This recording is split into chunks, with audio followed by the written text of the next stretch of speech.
Señor, queremos presentar este tiempo. Y lo que queremos es que tú te pases en medio de nosotros, Señor. Que tú hables a nuestra mente, a nuestros sentimientos, a nuestras emociones, Señor. Que tú rompas nuestras cadenas que nos atan tantas veces, Señor.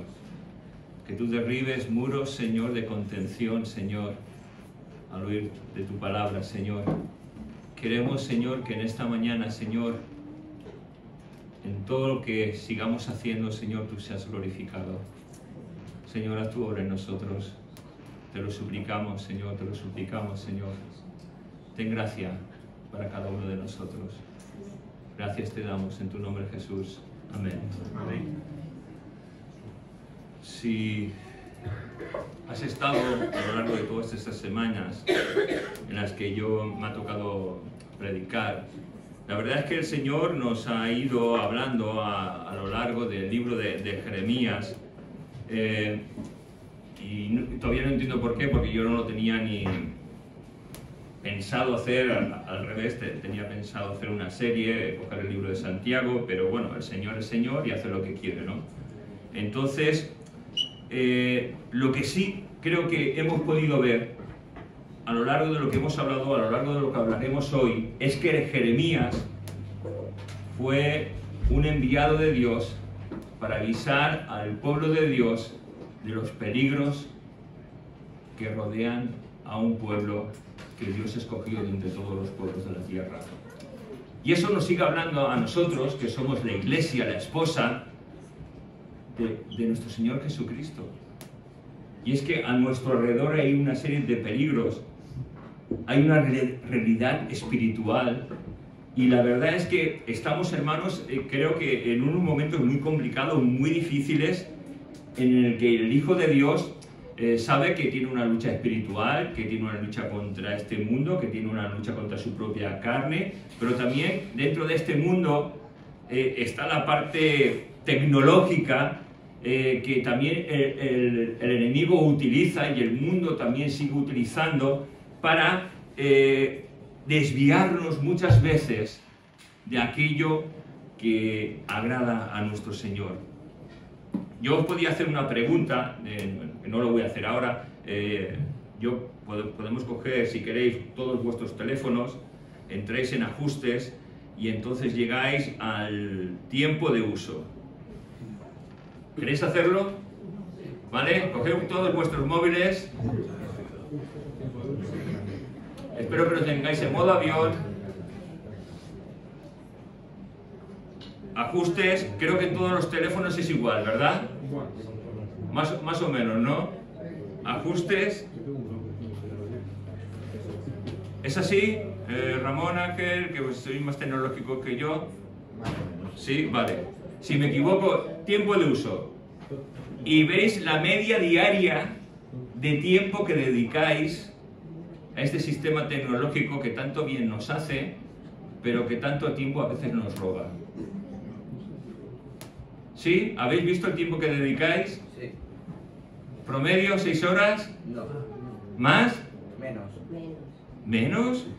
Claro, el control. Bueno, claro, porque tenéis control parental los más jóvenes, bueno, pero ya no los más jovencitos, los que somos un poco menos jóvenes. ¿Cuánto tiempo? 2 horas. 3 horas, sí.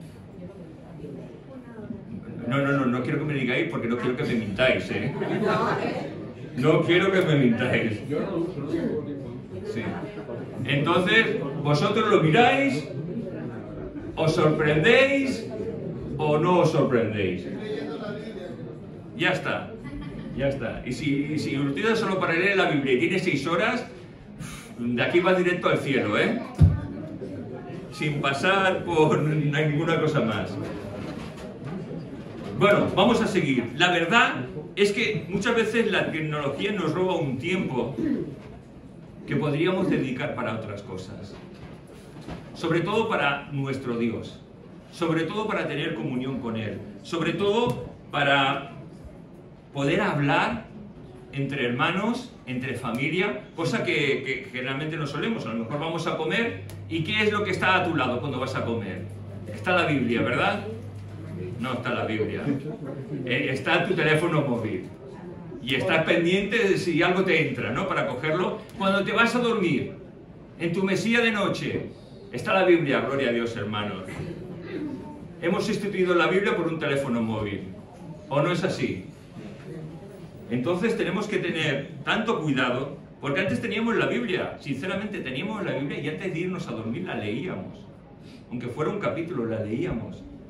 Y todas estas pequeñas cositas, el diablo las utiliza porque es muy astuto y nos roba un tiempo que no volveremos a tener jamás. Lo vemos como algo normal.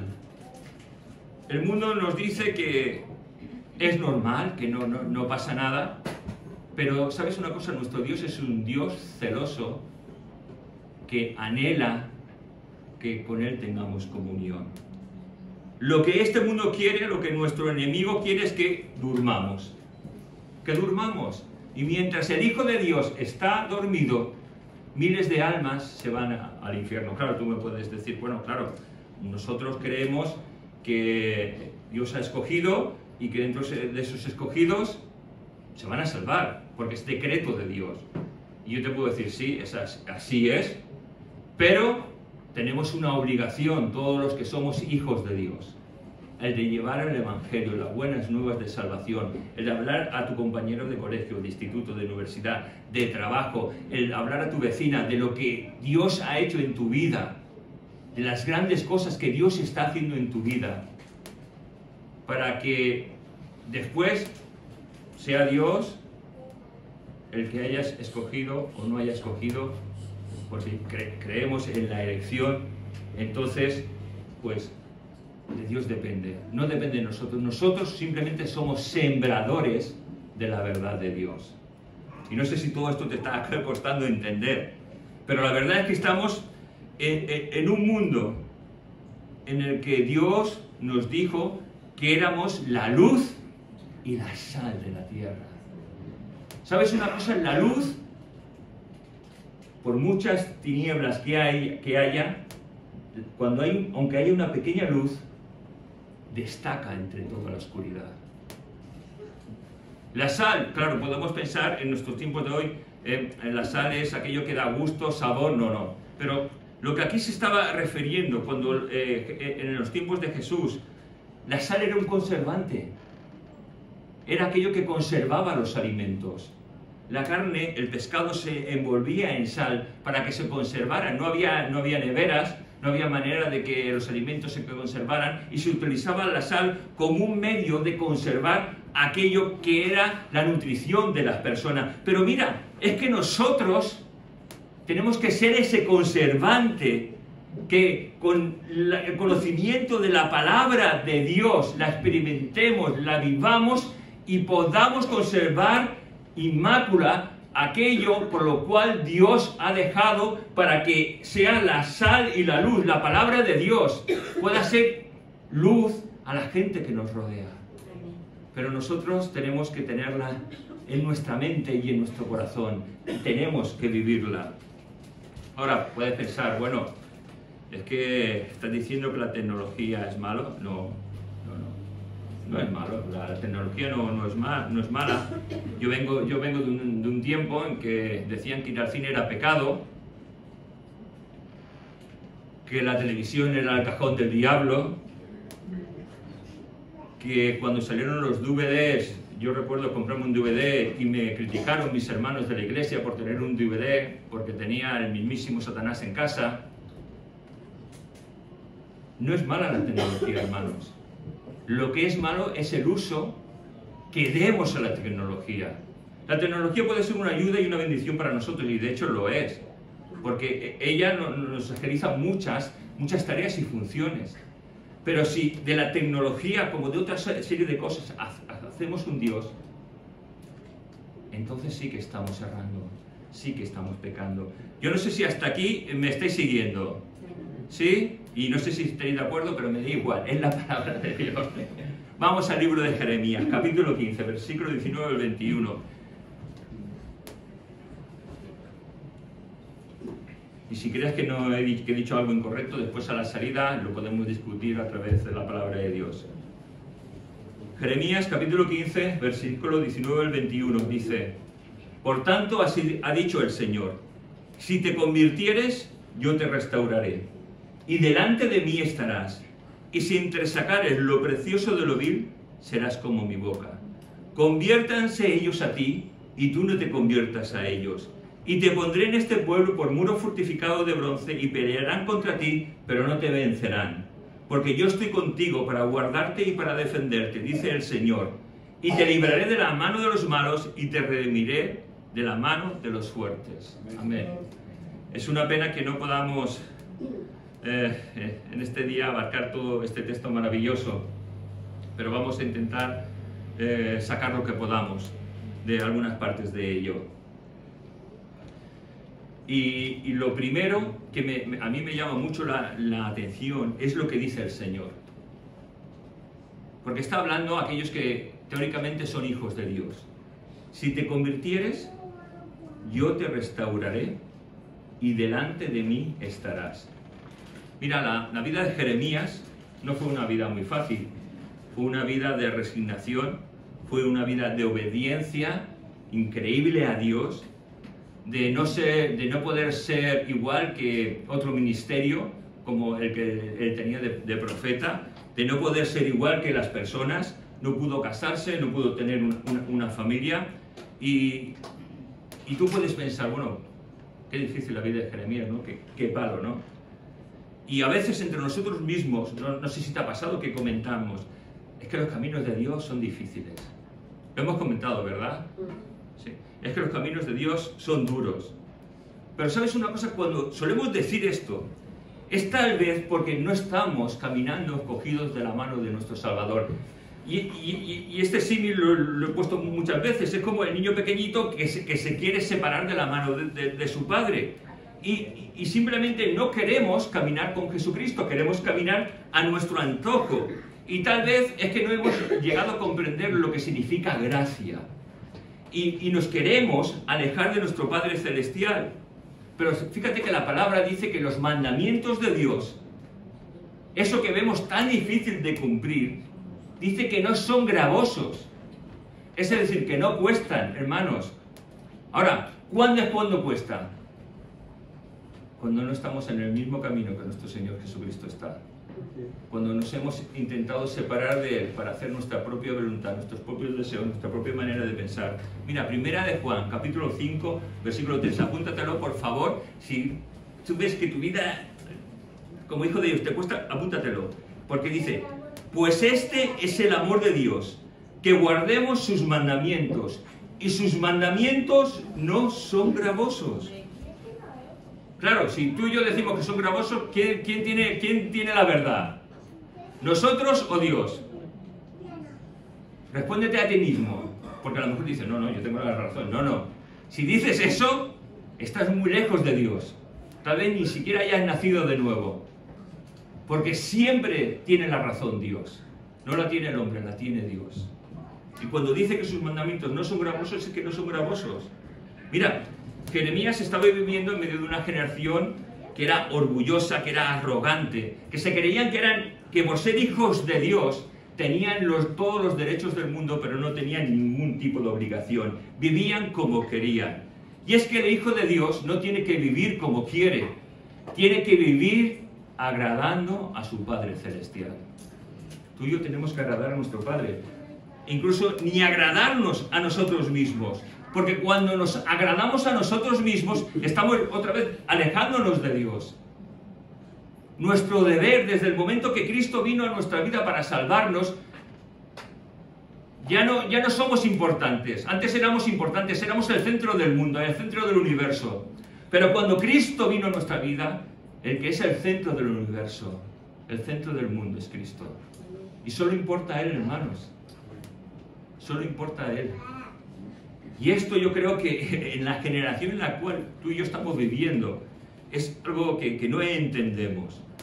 Mira, cuando Dios escogió a su pueblo, hizo un cambio que transformó sus vidas. Pasó en Israel, pasó en la iglesia, en el Nuevo Testamento, hubo un cambio cuando Dios vino a nuestra vida por primera vez, ¿verdad? ¿O no ha venido Cristo? Cuando vino por primera vez a nuestra vida para hacernos sus hijos, hubo un cambio. Mira, digo que vino por primera vez, y esto lo quiero aclarar. Y es que digo por primera vez para salvación, para redención, para sellarnos como hijos de Dios, pero muchas veces Dios tiene que volver a buscarnos. Él es el buen pastor, que su vida da por las ovejas. Y gracias a esa misericordia que Él tiene, muchas veces vuelve otra vez a buscarnos para decirte, ¿qué haces fuera de mí? No, es que en mi presencia tienes todo. ¿No te acuerdas cómo te amé? ¿Cómo te rescaté? ¿Cómo sentiste cómo yo te perdonaba? Y qué maravilla es ese cambio que hubo en nosotros, ¿verdad? Hubo un cambio en nuestra manera de vivir. Y ese cambio era un reflejo de lo que el mundo podía ver en nosotros. En nosotros el mundo podía ver que éramos diferentes, que había pasado algo, que éramos nuevas personas. Si hablabas con un amigo de la infancia, de la juventud, y te decía, ¿qué te ha pasado? ¿Por qué no quieres venir con nosotros a tal sitio? ¿Por qué no quieres venir con nosotros a tomar un aperitivo? A lo mejor tú estás pensando que es exagerado. ¿Por qué no? Porque tengo otras prioridades. Y mi prioridad hoy por hoy es Cristo. Y solamente Cristo. ¿Qué quiero decir? ¿Que no podemos tener amigos?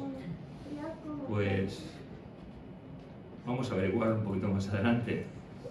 Pero te quiero decir que si la amistad con el mundo, dice la Biblia, que es enemistad contra Dios.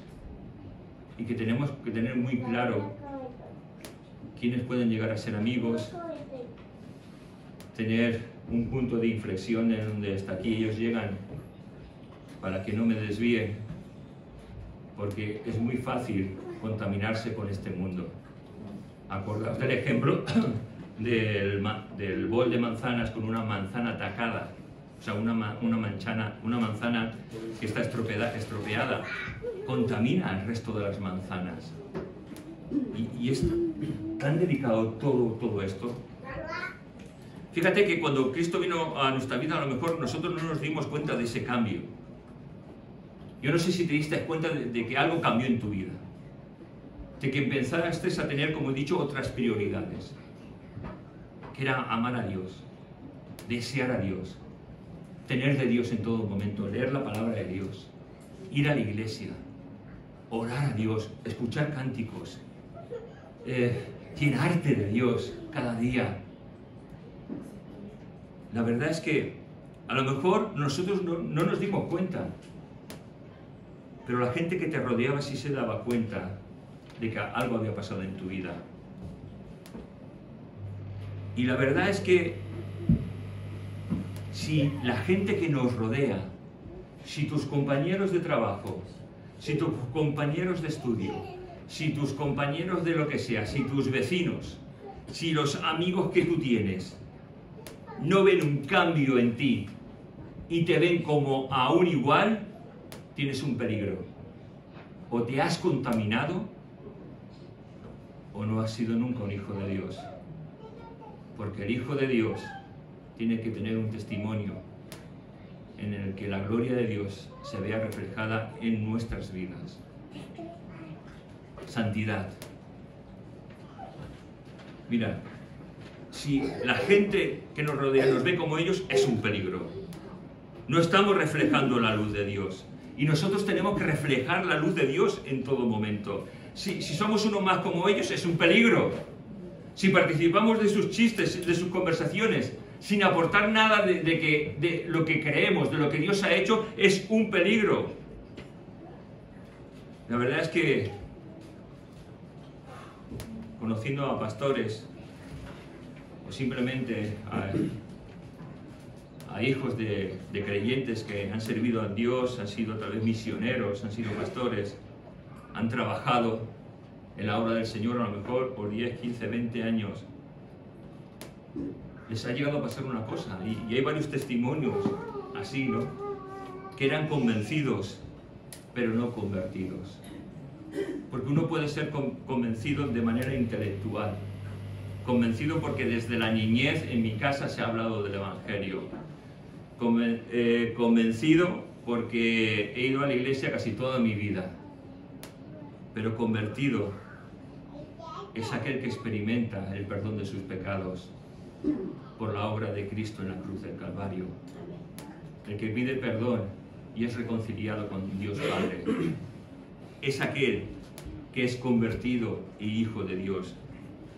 Y a veces creemos que con ese cambio que Dios ha hecho en nuestra vida, muchas veces todo está acabado. Bueno, yo soy un hijo de Dios. Pero, hermanos, cuando uno llega a ser un hijo de Dios, ese es el principio de una nueva vida. El principio de algo increíble, maravilloso, transformador. Mira, entonces te voy a intentar ilustrarlo con un ejemplo que no sé si es el muy apropiado, vosotros juzgaréis. Pero nosotros somos como un gusano, ¿no? Como un vil gusano. Pero dentro de los gusanos existe algo que se llama la metamorfosis. Y si has sido niño o joven y has tenido gusanos de seda, habrás visto que no son muy bonitos los gusanos de seda. Pero llega un momento que empieza a hacer vueltas y a rodearse de hilos de seda y a formar un capullo. Dentro de ese capullo hay una transformación en la que ese gusano experimenta dolor, sufrimiento, que no entiende todo ese proceso por el cual está pasando. Pero es que al final del proceso saldrá de ahí y saldrá hecho una preciosa mariposa. Y eso es lo que Dios ha hecho en nuestra vida. Ha hecho, está haciendo y hará. Una transformación preciosa en los hijos de Dios. Hemos pasado de ser gusanos a una metamorfosis en la cual Dios está trabajando en nuestras vidas para que lleguemos en aquel día a la presencia de nuestro Señor y podamos vivir y estar con Él por toda la eternidad. No hay nada mejor que estar con nuestro Señor. Aunque a veces puedas pensar, aquí se está muy bien. También es algo que pensamos, pero mira, quiero decirte, aquí, en esta tierra, pasamos por momentos, gracias a Dios, de felicidad, de entusiasmo, de alegría, pero es un tránsito. Tenemos que recordar que somos peregrinos y que nuestra ciudadanía de verdad está en el reino de los cielos. ¿Sabes? Allí no habrá más dolor, más llanto, más necesidad, no habrá nada de esto. No habrá esos sufrimientos por los cuales tú y yo pasamos. La gracia de Dios llenará con toda plenitud nuestras vidas.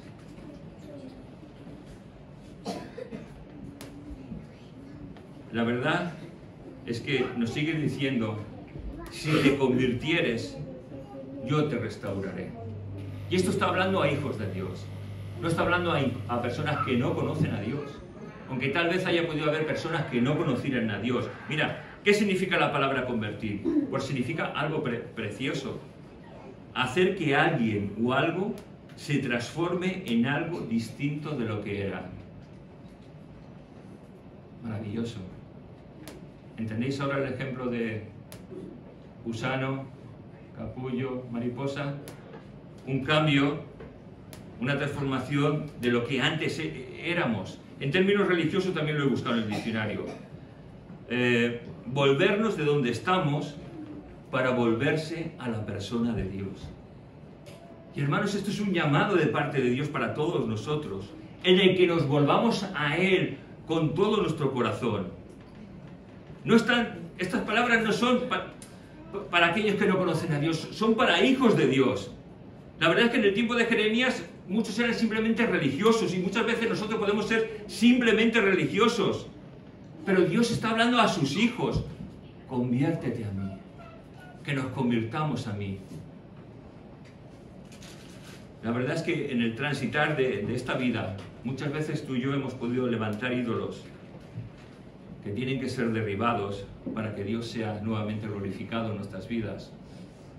Claro, yo no sé si piensas que tú no has levantado ningún ídolo, pero yo he visto personas que han levantado ídolos en su vida, que un hijo puede llegar a ser un ídolo, que un marido, que una esposa, que una iglesia puede llegar a ser un ídolo, y sustituimos la verdad de Dios por afecto y por otras cosas que no son Dios, y quitamos a Dios de nuestro entorno y nos llegamos a acostumbrar a ello, y nos acostumbramos a ser hijos de Dios. Y hijos de Dios, el ser hijo de Dios es algo maravilloso, es un milagro, es el mayor de los milagros. Muchas veces nosotros somos tan egoístas que solo pensamos, Señor esto, Señor lo otro, pero el Señor ha hecho el mayor de los milagros. Si tú eres un hijo de Dios, Dios ha hecho el mayor de los milagros en tu vida y en mi vida. Hacernos hijos de Dios. Una criatura que estaba muerta en delitos y pecados. Y qué maravilla, porque aún los muertos escuchan la voz de Dios. Porque tú y yo estábamos muertos. Y llegó el día que escuchamos la voz de Dios como Lázaro escuchó la voz de Dios. ¿Te acuerdas cuando Jesús le dijo, Lázaro, ven fuera? Pues a nosotros nos ha dicho igual, ven para mí. Y le hemos seguido, ¿verdad? Y le estamos siguiendo. Llegados aquí, tenemos un llamado a oír la voz de Dios que nos dice, conviértanse ellos a ti y tú no te conviertas a ellos. La verdad es que si tú estás viendo el versículo que hemos leído, estoy intercalando, haciendo saltos, porque creo que es tan interesante lo que nos dice. Y hermanos, es que Dios nos está diciendo, conviértanse ellos a ti, tú no a ellos. Es que es tan peligroso jugar con el mundo, es tan peligroso participar de sus cosas, de sus celebraciones, de sus fiestas. Nos hemos acostumbrado a ellos, hermanos, sinceramente nos hemos acostumbrado a este mundo, a ver cosas normales, pero que son anormales.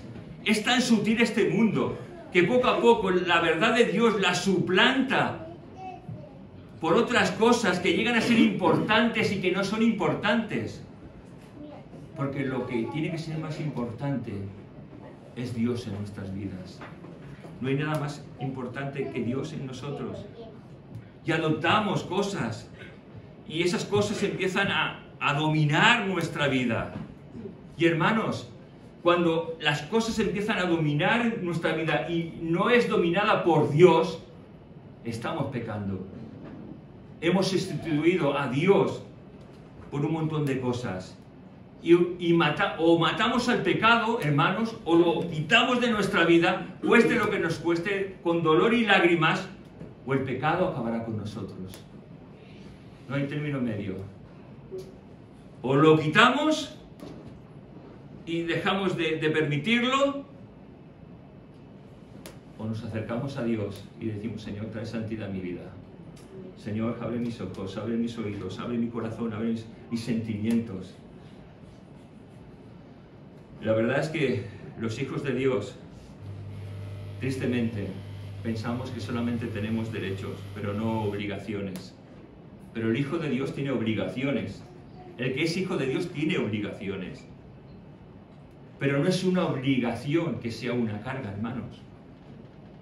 Porque si nuestras obligaciones se convierten en carga, nos hemos desviado de Dios. Nos hemos vuelto religiosos. Nuestras obligaciones tienen que ser por amor a aquel que dio su vida por cada uno de nosotros. Simplemente por amor. Cuando tú te casas, ¿verdad? Te casas pensando que todo es maravilloso, que todo es alegría, felicidad.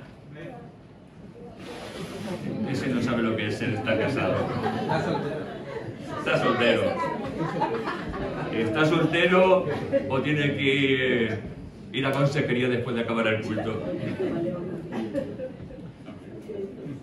porque están todos los problemas, todas las dificultades que hay que ir superando. ¿Pero por qué las superamos? Por amor. Y con nuestro Dios es lo mismo. Enamorados de Cristo.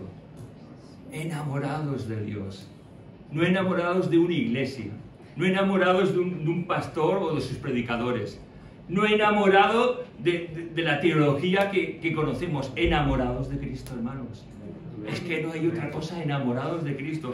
Ah, pero es que... No, ¿estás enamorado de Cristo o no lo estás? Y si no lo estás, pídele, Señor, quiero estar enamorado de ti.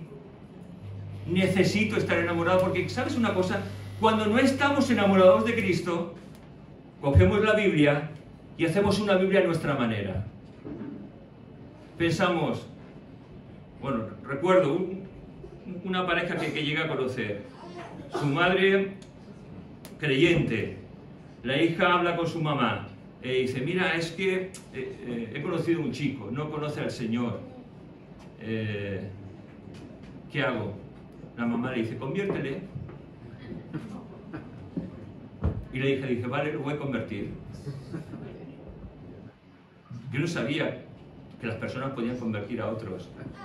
Yo pensaba que era obra del Espíritu Santo. Pero claro, cuando quitamos a Dios de nuestra vida, cuando pensamos más en lo material y en lo que nos gusta, suplantamos la verdad de Dios por nuestra propia verdad, que es mentira. ¿Nos queda claro esto? Gloria a Dios. O sea, imaginaos cómo podemos ser. Pero esto es un ejemplo, pero es que somos así. Cuando de nuestra vida intentamos quitar un poquito a Dios, somos así. Suplantamos la verdad de Dios por nuestra propia verdad y nos creemos nuestras propias mentiras, suplantando la verdad de Dios. Mira, no estamos exentos de ver, de querer, de oír y de vivir un evangelio a nuestra manera. Pero no podemos vivir un evangelio a nuestra manera. Espero que cuando salgas de esas puertas, si eres joven, no pienses en ir a discotecas, no pienses en buscar una chica fuera de tu iglesia o del ámbito del que tú conoces, de que sean hijos de Dios, que no pienses en diversiones, porque si piensas así, estás alejándote de Dios. Los que somos más mayores podemos pensar, bueno, tenemos que reunir dinero, tenemos que hacer esto. Que nuestra vida, adolescentes, jóvenes, adultos, mayores, ancianos, abuelos, bisabuelos, tatarabuelos, etc., nuestra vida está en las manos de Dios. Y Dios es el que tiene el control absoluto de nosotros. Es Dios, no nosotros. Y si nosotros nos dejamos guiar por Dios, todo va a ir bien en nuestra vida. Todo. Mira, incluso a veces he hablado con personas en consejerías que dicen, es que me siento tan solo que necesito a alguien. Ya no a lo mejor alguien de una manera sentimental, sino conocer a alguien, a tener amigos. Y veo cómo sufren y cómo tienen ese dolor de a lo mejor de no tener a nadie en sus vidas. Pero ¿sabes una cosa? Eso es una trampa del diablo, porque Jesucristo basta. ¿Sabes? Jesucristo basta. No hay otro como Él. Jesucristo es el que suple todas nuestras necesidades. Solo necesitas a Jesucristo. No necesitas nadie más. Pero claro, ahí está nuestra naturaleza, que intenta engañarnos, el mundo, el diablo. Mira, si todo empezó en nuestra vida como hijos de Dios por un cambio, el alejarnos de Dios muchas veces empieza también por un cambio. Nuestros sentidos, emociones, sentimientos, son cautivados y capturados por lo que a nuestra carne le gusta. Y todo empieza, hermanos, por un pequeño cambio. Un pequeño cambio que desestructura nuestra vida, en un principio tal vez no nos damos cuenta porque el enemigo es así. Es una pequeña zorra. Y el enemigo intenta con una cosita pequeña hacer un cambio, que empieza tan poco a poco, tan sutilmente,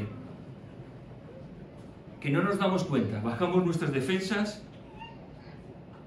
empieza a albergar en nuestra mente, en nuestras emociones, en nuestros sentimientos, pequeñas ilusiones. Porque el enemigo es así, te crea una pequeña ilusión, un pequeño sentimiento, una emoción que nos llena, pero que nos evade de lo que es real. A veces tenemos tantos problemas y dificultades que el enemigo pone ese pequeñito granito de arena para desviar nuestras vidas. Mira, Cantares 2:15, nueva versión internacional, dice: atrapen a las zorras, a esas zorras pequeñas que arruinan nuestros viñedos que están en flor. Mira, me he dado cuenta a lo largo de mi vida que cuando uno empieza a buscar a Dios, cuando uno se acerca mucho más a Dios, viene una pequeña zorra a tu vida. Y tú, que eres una vid, por decirlo así, que está floreciendo para dar fruto, viene esa pequeña zorra para destruirte. Cuidado con menospreciar las cosas pequeñas que tú y yo permitimos y pensamos: yo controlo. Porque esa es nuestra frase típica: yo controlo. Yo controlo. Pero no controlamos nada. Porque esas pequeñas zorras representan la astucia con que el diablo ataca nuestra vida. Para destruirnos. Para destrozarnos. Para perder el rumbo por el cual estábamos andando. Y sabes, cuando tú y yo perdemos el rumbo, perdemos la fe, perdemos el gozo, perdemos la paz. Personas que éramos alegres, que teníamos paz, dejamos de tener alegría, dejamos de tener paz. Todo esto que el enemigo hace produce un deseo tan grande, tan irrefrenable por agradar nuestros deseos, nuestra vida, que, hermanos, nuestra visión espiritual, nuestra visión para poder ver las cosas de una manera real, queda cegada. Nuestro cerebro queda hecho mateix por el enemigo. Y sabes, nuestra mente, nuestro cerebro es donde se libran las batallas. Pero cuando nosotros empezamos a tener dependencia de nuestra carne, de lo que el enemigo quiere, ¿sabes? Nuestro cerebro tiene sustancias, tiene hormonas, como son la serotonina, la dopamina, oxitocina y endorfinas, que estas hormonas producen felicidad en nosotros, alegría, amor, satisfacción y plenitud. Esas hormonas están aquí. Cuando comes, dices: ostras, qué buena la comida, ¿verdad? Cuando estás haciendo algo que te gusta, encuentras satisfacción. Esas hormonas están generadas por tu cerebro. Pero es que el enemigo sabe cómo somos fabricados e intenta crear una serie de dependencia que nos ate y nos esclavice. Porque, ¿sabes una cosa? Encontramos placer en hacer aquello que no nos conviene. Encontramos placer en aquello que es pecaminoso y olvidamos todo el placer que encontramos cuando Cristo vino a nuestra vida. Lo olvidamos fácilmente. Y Cristo es todo, hermanos. No hay placer tan grande como el ser un hijo de Dios, como que el Espíritu Santo esté en ti, como que por tu interior, como dice la palabra, corran ríos de agua viva. ¿Te acuerdas de la última vez cómo sentías la presencia de Dios en tu vida? Pues Eso tendría que ser nuestra experiencia todos los días. Experimentar la gracia y el poder de Dios. Mira, sustituimos lo que Dios nos da, lo olvidamos. Es como si en nosotros se produciera lo que se llama enajenación mental. Es decir, perdemos la razón y no somos capaces de dominar nuestras acciones. Y mira, esas acciones que no dominamos, que producen esa enajenación mental, que produce esa dependencia, pueden ser cosas legítimas o no. Pero de alguna manera Dios nos dice que se las entreguemos a Él, que seamos dependientes de Dios. Y si Dios nos dice, esto no lo quiero para tu vida, tenemos que entregárselo. ¿Sabes por qué? Porque ahí va a bendecir nuestras vidas. Acuérdate de Abraham y de Isaac. Dios le pidió a su hijo y Abraham se lo entregó. Pero Dios premió su fidelidad, la fidelidad de Abraham. Y Dios está buscando a muchos Abrahames que entreguen todo aquello que tal vez está ocupando el lugar de Dios en nuestras vidas. Y cuando tenemos esa lucha de intentar hacer lo correcto de lo incorrecto, yo no sé si te ha pasado a ti, pero en mí llega la amargura, llega el descontento, empiezo a dudar de las cosas de Dios, pienso y me miento a mí mismo y digo, pero si lo que estoy haciendo no está tan mal, no está tan mal, pero si incluso te estoy sirviendo, Señor, no está tan mal lo que estoy haciendo, pero no me puedo autoengañar, aunque muchas veces lo haga, porque Dios es veraz y todo hombre es mentiroso y nuestro corazón es mentiroso. Y ese cambio que no le gusta a nuestra carne se tiene que hacer.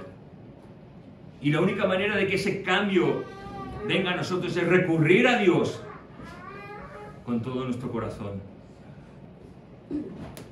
Mira, cuando David pecó, sabéis que me encanta David, ¿no? Vino un hombre llamado Natán para confrontarlo con su pecado. La palabra de Dios nos confronta con nuestro pecado. Estos versículos que hemos leído nos confrontan contra nosotros mismos para decirnos que nos volvamos a Dios de todo nuestro corazón. Mira, por eso Pablo nos advierte y nos dice, 2 Corintios capítulo 13, 5, dice, examinaos a vosotros mismos si estáis en la fe, probaos a vosotros mismos, o no os conocéis a vosotros mismos que Jesucristo está en vosotros, a menos que estéis reprobados. Para que lo entendamos mejor, traducción en lenguaje actual, póngase a pensar en su manera de vivir y vean si de verdad sigue confiando en Cristo. Y vean si de verdad siguen confiando en Cristo. Hagan la prueba y si la pasan es porque Él vive en ustedes. Pero si no confían en Cristo de verdad, es porque Él no está en ustedes. Pablo tiene razón. La palabra de Dios tiene razón.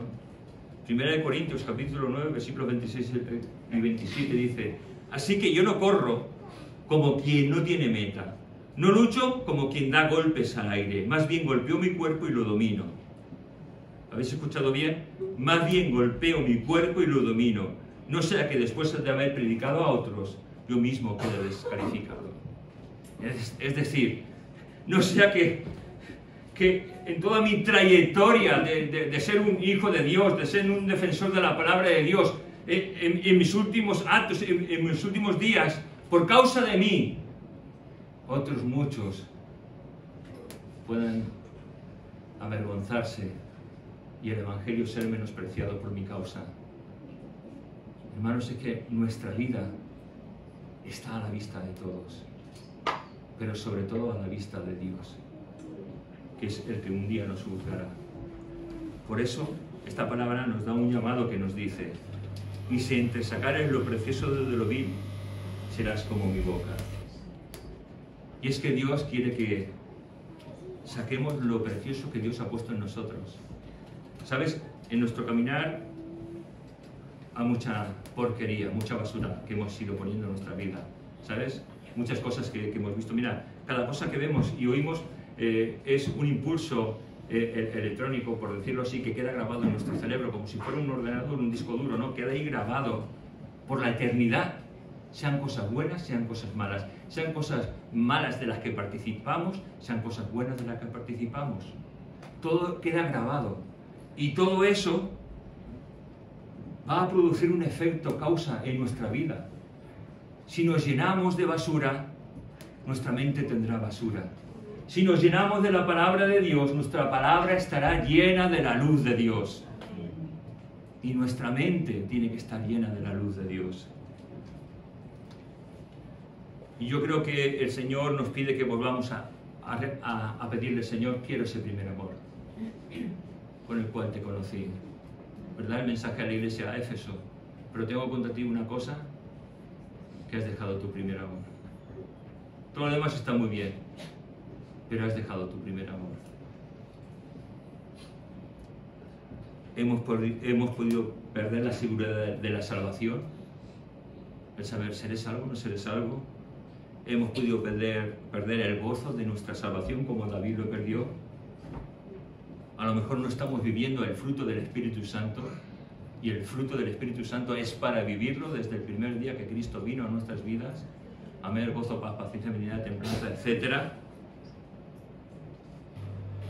Seguir las pisadas de nuestro Maestro, ser sencillos, ser mansos, no ser orgullosos, experimentar los dones del Espíritu Santo, experimentar la gracia, ser misericordioso, porque fijaos, a mí el mundo evangélico, si pudiera, me saldría de ahí, de verdad. Y mira, pero ¿qué está diciendo? Si somos evangélicos. Pero es que somos tan... Bueno, no digo calificativos. Resulta que un pastor cayó en desgracia, ya lo sabéis, en Estados Unidos, un pastor pues, de mucho nombre. Y es que las redes sociales evangélicas es que no paran de hablar de él. Hermanos, ha caído, oremos por él. Ha caído, oremos por su familia. Ha caído, oremos por la iglesia. Ha caído, restaurémosle. Pero dejémonos de acusar. Dejemos de ser cotillas espirituales. Es deplorable que los hijos de Dios seamos así, morbosos, sucios. No somos llamados a eso. Somos llamados a vivir en la gracia de Dios. Y la gracia significa restauración. Y la gracia significa olvidar. Y la gracia significa salvar. No hundir más en la miseria. Quiero acabar con un versículo de Miqueas. Dice 7:18, Miqueas 7:18. ¿Qué Dios hay como tú, que perdone la maldad y pase por alto el delito del remanente de su heredad? ¿Quién como tú? Nueva Biblia de las Américas utiliza otra versión para que lo entendamos mejor. ¿Qué Dios hay como tú, que perdona la iniquidad, que perdona el pecado y pasa por alto la rebeldía del remanente de su heredad? Y Dios pasa nuestra rebeldía muchas veces por alto. Sigue diciendo, no persistirá su ira para siempre, porque se complace en la misericordia. Dios se complace tanto en la misericordia como en su ira justa. También la palabra de Dios dice que Dios al que ama disciplina, pero Dios aún se complace mucho más en perdonar, en restaurar, en ser misericordioso. Me gustaría que en esta mañana, creo que muchos de nosotros nos tenemos que volver a Dios de todo corazón. tenemos que presentarle nuestras vidas para que Dios haga un nuevo encuentro con nosotros de restauración, en el que muchos nos podamos sentir perdonados, porque tal vez no hemos andado bien, pero tenemos que sentirnos perdonados, en que tenemos que ir a los pies de Cristo para sentirnos amados por Él otra vez. Porque yo no sé si te sientes amado, pero Dios quiere amarnos y está amándonos en Cristo